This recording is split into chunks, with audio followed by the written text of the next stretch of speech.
Hello, my name is Luna. I've spent 58 years learning how to disappear quietly.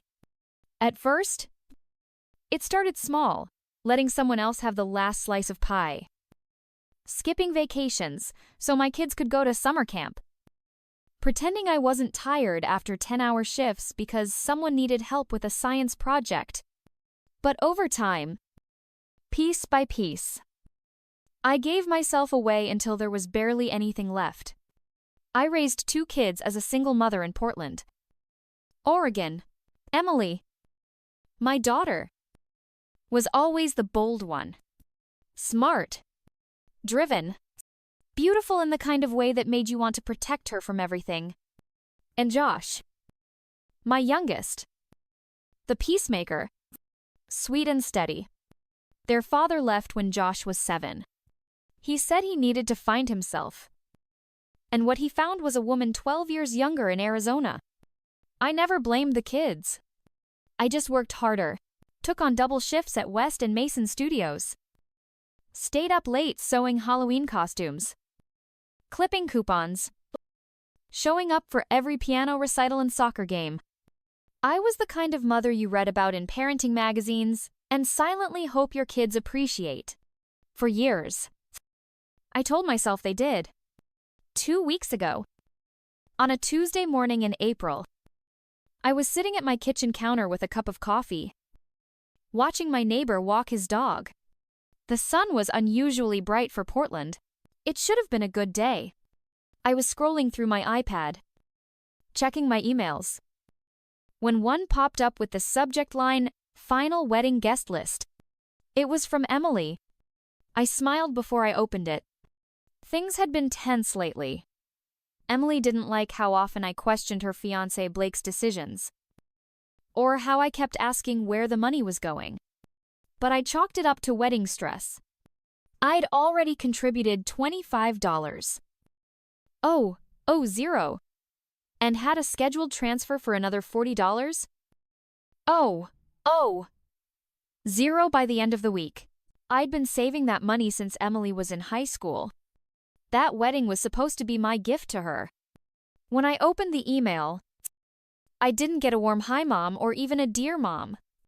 Just Luna. We've finalized the guest list for the ceremony in Napa Valley. After a long discussion with Blake and his parents, we've decided that, due to the intimate nature of the event, it would be best if you attended virtually. We've arranged a private live stream for you to view the ceremony from home. It'll be just like being there. Thanks again for your support. Love you at the bottom. She wrote, "If you really want to feel like you're part of it, maybe zoom in on the vineyard using Google Earth. LOL. I read it again. Slowly. My coffee sat untouched, growing colder by the minute. There it was. My own daughter telling me I wasn't welcome at the wedding I had been planning, financing, dreaming of, and she sent it in an email. No phone call. No face-to-face conversation. Just an email that managed to sound like a press release written by someone who didn't want a PR scandal. My hands didn't shake. My eyes didn't tear up. What I felt in that moment wasn't sadness. It wasn't even anger. It was something harder. Something deeper. Like the last switch inside me had finally flipped off. I typed 4 words in response. Sure. Enjoy your day. No emotion. No argument. No drama. Just silence. And I knew that silence would drive her crazy. Emily had always needed a reaction from me. Tears. Frustration. Something she could point to and say, "See? This is why." But not this time. This time, I wasn't going to beg to be loved. That same morning, after I hit send on that 4-word reply, my phone started ringing. Emily's name lit up the screen like a flare. I let it ring. Then again. And again. She left one voicemail after another, 12 in total by noon. I didn't listen to a single one. Instead, I rinsed my mug, grabbed my purse, and drove to the office like it was any other Tuesday. The routine helped. Familiar faces. The low hum of printers. The predictable stack of contracts waiting to be filed. After 18 years at West and Mason Studios, I could move through that building with my eyes closed. And that day, it felt like the only place left where I still existed on my own terms. Rick, the managing director, noticed the change in me the moment I stepped in. "You all right? Luna, you look like you've seen a ghost." "Just didn't sleep well," I said, brushing past it. He didn't push. An hour later, he placed a latte from the cafe downstairs on my desk without a word. I stared at it for a long time. Not because of the coffee, but because of the gesture. It had been months since someone gave me something without expecting anything in return. At 5 o'clock, I walked into Evergreen Credit Union, where I'd banked since the kids were little. I asked to speak with Jennifer, the manager who'd helped me set up Emily's college savings account 15 years ago. When she saw me, she smiled like she always did. That gentle kind of smile people use when they think you're fragile. "Luna, how can I help?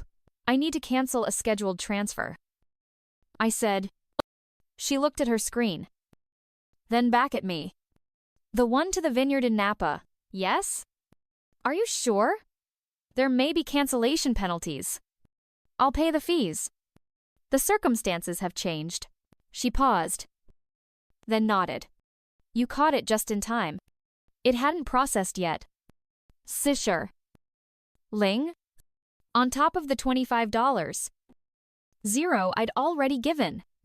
$65,000 for a wedding I wasn't even invited to. I signed the cancellation form without hesitation. When I got home, my phone had 3 more missed calls from Emily and 1 from Josh. I turned it off and pulled out a bottle of Malbec. I'd been saving for a special occasion. Turns out, realizing you're finally done being a doormat qualifies. I sat on the porch as the sun dipped behind the neighbor's trees. Glass in hand, legs tucked under me, watching shadows stretch across the lawn. And for the first time in a very long time, I asked myself the question I'd avoided for decades. How did I get here? How did I become the woman who gave and gave and gave until the people she loved no longer saw her as a person? But as a service, I thought about the late nights folding laundry while Josh cried through his bronchitis. About the time I sold my engagement ring to cover Emily's summer program in New York. About working weekends, so Blake and Emily could have their dream rehearsal dinner. I thought about all the birthdays I spent alone. All the milestones I watched from a distance. All the times I said it's okay when it wasn't. And then I thought about what would have happened if I'd never received that email. If I'd sent the $40. Zero, and watched my daughter get married through a laptop screen in my living room. Dressed up like it mattered. I would have smiled through it, clapped when she kissed Blake, closed the window quietly when it ended, and I would have hated myself for it, because deep down, I knew this wasn't about one wedding. It was about decades of being loved for what I provided. Not for who I was. It was about showing up in every way that mattered financially, emotionally, practically, and being treated like an afterthought. So when the doorbell rang that night, and I saw Josh standing on my porch in his wrinkle-free slacks and Patagonia vest, looking like a walking LinkedIn profile, I already knew how this conversation would go. "Mom," he said, stepping inside without waiting. "Why aren't you answering your phone? Emily's freaking out." I shut the door calmly. "Hello to you two." "Josh." He exhaled. Annoyed. "Come on. What's going on? She says you're being difficult about the whole live stream thing." "The live stream thing?" "Right. Josh. I wasn't invited to the wedding. That's not being difficult. That's being excluded." He rubbed his face like he was the one under pressure. "Look. It's complicated. Blake's family is old school. And they're paying for most of it, I laughed. Not loudly. Not bitterly. Just enough to let the absurdity sit in the air. Are they? Because last I checked, I've already given $25. Oh, zero, and was about to send $40. Zero more. For a wedding I'm not even allowed to attend. He froze. Wait, 40 grand. I nodded. That's what she was counting on. Not anymore. He stared at me. A flicker of panic behind his eyes. Mom. They need that money. The caterer. The venue. The photographer, it's all riding on that deposit. Not my problem. Of course it is. She's your daughter, and I'm her mother. But apparently, that only counts when there's money involved. The room went still. Josh shifted. Stunned. Like he was finally seeing me, not the version of me that said yes to everything, but the version that just said no. And then I said it out loud. Clear as glass. Get out. Josh. What? You heard me. Get out. I hesitated. Maybe expecting me to break. But I didn't. I stood firm.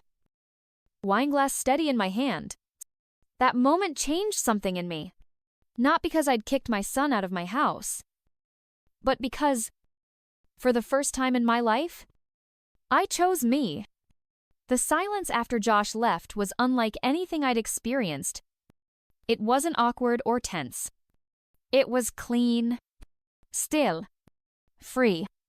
I stood in my living room for a long time, letting the quiet settle around me like a blanket. Then I walked over, picked up my wine glass, and sat on the back deck. No phone, no noisy. Just me and the cool Portland evening air. And for the first time in years, I wasn't waiting for an apology. I wasn't replaying old arguments or planning what I'd say to fix things. I wasn't wondering how to make them love me more. I was just being. The next morning, I woke up before my alarm. No headache. No anxiety. Just a strange calm. Like my body was catching up to a truth my soul had already accepted. I brewed a fresh pot of coffee, opened the curtains, and watched the neighborhood come to life. Across the street, the Chen family's golden retriever barked at a squirrel. The mail truck clanked down the road like it always did at 9:10. Life moved forward, indifferent and uninterrupted. When I finally turned my phone back on, there were 30 missed calls and a dozen texts from Emily. The first messages were full of outrage. Then came the bargaining. Then, panic? Mom, please call me. The venue says the payment didn't go through. We're going to lose everything if we don't pay today. Marcel's parents won't cover the difference. Please. Please. I'm begging you. I read them once. Slowly. Then again. I didn't respond. Instead, I got dressed for work, put on my earrings, and left my phone on the counter. At the office, Rick stopped by my desk just before noon. Lunch. There's that new Italian place around the corner. I almost said no. I almost gave the usual excuse about being too busy. But I looked up at him, at his kind eyes and patient smile, and surprised myself. Sure. Let's go. Over a plate of lemon risotto. I told Rick everything. The email. The phone calls. The canceled transfer. I expected him to judge me. Maybe even advise me to reconsider. But he didn't. You did the right thing. Luna. He said simply, sometimes you have to teach people how to treat you, even if those people are your own children. I stared down at my plate, unsure how to respond. And then, something inside me softened. Not for Emily. Not for Josh. But for myself. For the version of me that had gone unnoticed, unsupported, uninvited. This wasn't revenge. It was recognition. And I wasn't going back. That night, as I was finishing the dishes, the doorbell rang again. I glanced at the clock, nearly 8 p.m, and instinctively knew it wasn't a neighbor dropping by. I opened the door to find Samantha standing on my porch, arms crossed, eyes wide with concern. She looked just like she did when she and Emily used to build blanket forts in my living room and whisper until sunrise. "Mrs. Harper," she said gently. "I know this is unexpected, but Emily's a wreck. She asked me to come." I stepped aside without a word and motioned for her to come in. I didn't offer tea or small talk. I just leaned against the counter and waited. She spoke first. "I know she messed up. Telling you to watch the wedding online. That wasn't just hurtful. It was cruel. But she's spiraling.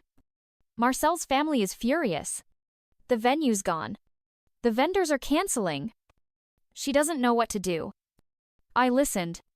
Not with the urgency of someone who planned to fix it, but with the clarity of someone who finally understood it wasn't hers to fix. Samantha looked at me. "Hopeful. Is there anything I can tell her? Anything that would make you reconsider?" I took a breath. Considered the question carefully. Not money. Not logistics. Not guilt. "No," I said simply. "There isn't." Samantha's face fell. Not even an apology. Apologies are easy when someone's desperate. I said, "But real understanding, that takes something deeper. And Emily's not there yet." Samantha nodded slowly. She didn't argue. She didn't defend. She just looked at me with a kind of sadness I hadn't seen in years. After she left, I stood in my quiet kitchen, letting the silence wrap around me again. My phone lit up with another call from Emily. This time, I answered. Her voice was panicked, strained. "Mom. Thank God. Please. The wedding is falling apart. Marcel's parents are pulling out. We've lost the venue. The caterer. Everything." I stayed quiet. "Mom. Did you hear me?" "I heard you. So, you'll help. You'll send the money." "No." There was a pause. "Is this still about the live stream thing?" "You can come. We'll figure it out." "Too late?" I said. "It can't be. This is my wedding, yes? Your wedding. The one I wasn't good enough to attend until the money dried up." She started to cry deep. Ugly sobs that used to twist something inside me. But not this time. What am I supposed to do? I let her sit in the silence. "That's up to you. Emily." And I ended the call. Not out of cruelty. Out of clarity. 2 weeks passed. The wedding came and went. I didn't watch the live stream. I didn't check social media. I didn't call to ask how it went. I went to the coast instead, just me and the Pacific. And a weathered little inn tucked into the cliffs of Cannon Beach. I walked barefoot on the sand. I watched the waves crash, without apology. I sat on a wooden bench with a mug of coffee and let the salt air carry away every should have, every what if. Every ache that used to tie me to people who only saw my value when it was convenient. For the first time in my life, I chose myself. Not out of anger, not as a power play, but as an act of preservation, of peace. 3 days after I returned, a letter arrived. Handwritten. No return address.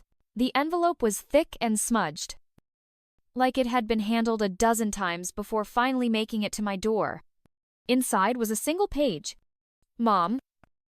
It began. I don't know where to start, except to say I see it now. All of it. You weren't just a bank account or a backup plan. You were a mother who stood by me more times than I deserved. And I treated you like an afterthought. I thought making you feel small would make me feel bigger. I thought pushing you away meant I was growing up. But really, I was just scared of needing you. Of becoming you. I didn't invite you to my wedding because I didn't want to face what I had become. Selfish. Entitled. Dismissive. I'm sorry.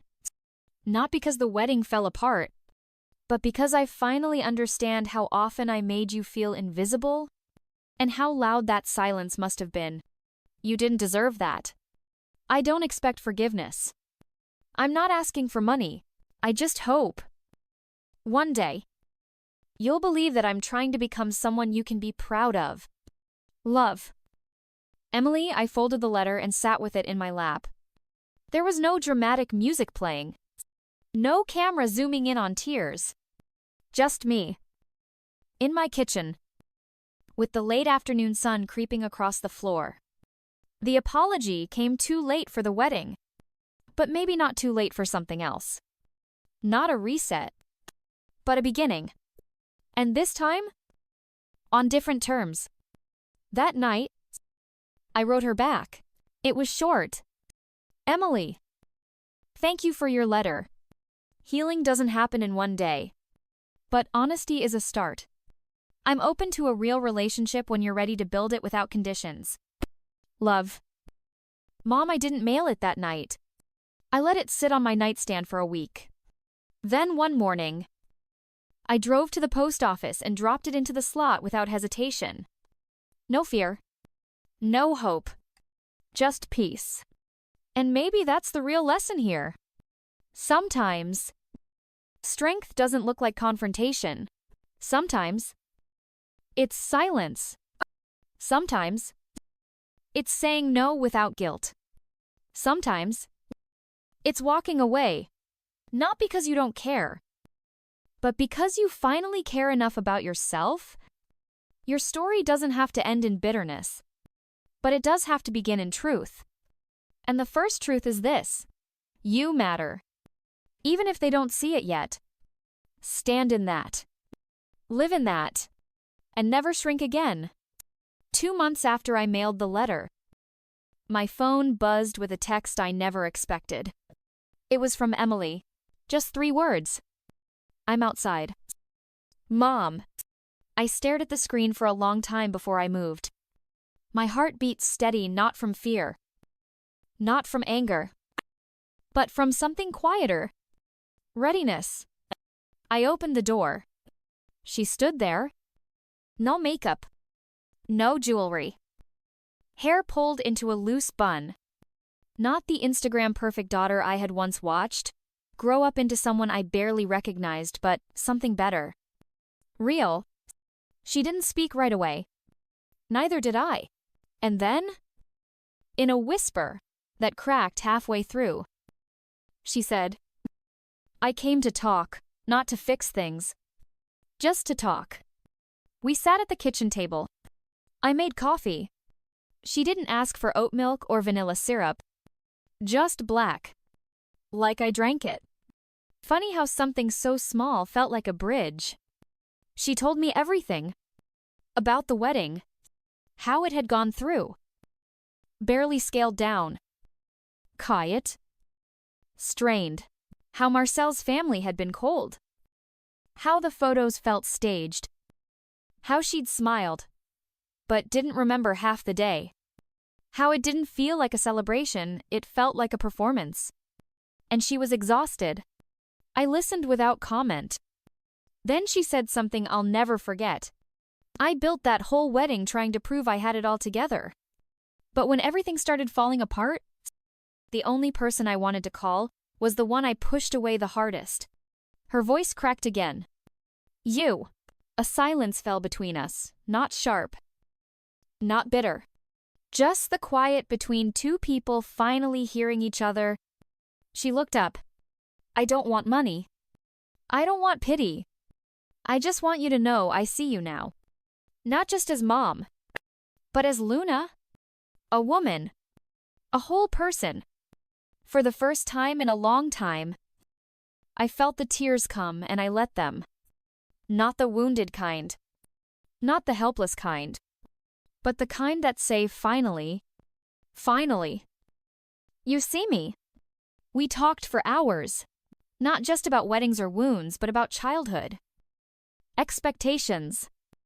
Fear. Identity. All the invisible threads that connect a mother to a daughter and sometimes choke them both when no one's brave enough to name them. She stayed the night on the couch. The next morning, I found a note on the table. Thank you for letting me back in. I'm not asking to rebuild what we had. I want to build something new with truth this time. And I'll be patient if you need time. I folded the note and placed it in the drawer with her wedding invitation, the one I never opened. Not out of spite, but because the real invitation had arrived now through honesty. Through tears. Through a door she'd finally knocked on. Without expectation. And here's what I've learned. Sometimes, love means saying no. Sometimes, the most powerful thing a parent can do is stop rescuing their child. Because when you stop cushioning their fall, they might finally feel the ground. And from that ground, they just might rise on their own. For real this time. Boundaries are not walls. They are doors with locks that require maturity, humility, and truth to open. And when someone finally uses the right key, not guilt, not manipulation, not desperation, but truth, you let them in. Carefully, lovingly, and on your terms. I used to believe love meant always showing up, no matter what. But now I know real love sometimes means standing still. Until they come back right. If you're a parent, or a daughter, or someone caught in the space between love and resentment, ask yourself, are you loving them or enabling them? Are you giving grace or giving yourself away? You deserve to be seen. Not for what you give, but for who you are. And sometimes, walking away is the first step back to real connection. Let that be the lesson. Let that be the hope. Let that be the beginning.